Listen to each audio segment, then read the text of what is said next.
Hi, my name is Tyler Vandehay, and I'm from Grand Canyon University, and I'm going to talk today about creating a classroom community and inclusive environment and what that means. I'm going to do this by creating a lesson plan for my students that you'll see here today. I'm going to give them 2 rules for what the classroom environment will have, and then we're going to dive deeper into those rules through the lesson plan. So the first rule is going to be that everyone will treat each member of the class with the same level of respect that they would like to be treated with themselves. It's pretty self-explanatory and something that you see in a lot of classrooms. The other rule is that class members will create and maintain an inclusive classroom environment. That's something that we'll unpack a little bit more in a moment, but it's important that by the end of the class, we know what an inclusive environment means. So it's important for these expectations and procedures and rules to be known and introduced in a variety of forms, which is what we'll go through today.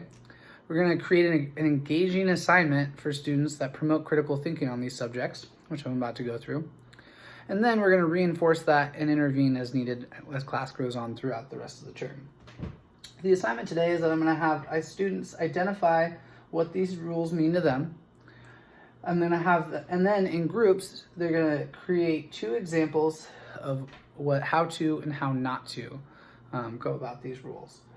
Then, once they have these examples written out, they're going to write and present and act these out to the class. Our goals of today's classroom is to have an idea of what a classroom community means, be able to understand what an inclusive environment means, and then establish some individual and class goals of growth for the class, how the class wants to grow, how individuals want to grow throughout the term. One of the ways that we can maintain doing this throughout the term is with technology. Technology is very helpful because we're able to present content or curriculum or even rules in a variety of ways that students with all different kinds of intelligences are able to understand. Students are able to better communicate in and out of classroom so that they can finish assignments or communicate content with one another. And with technology, we're able to create more engaging lessons that can reach our students. The challenges that we have when creating a classroom community is that you have students that are from a variety of different places, have different likes and interests, and have established friend groups.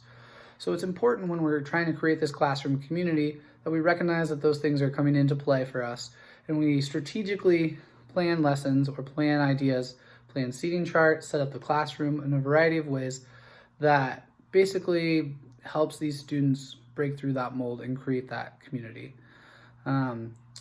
It's not an easy thing to do, but when you can do it, you can create a great inclusive environment. Thank you very much.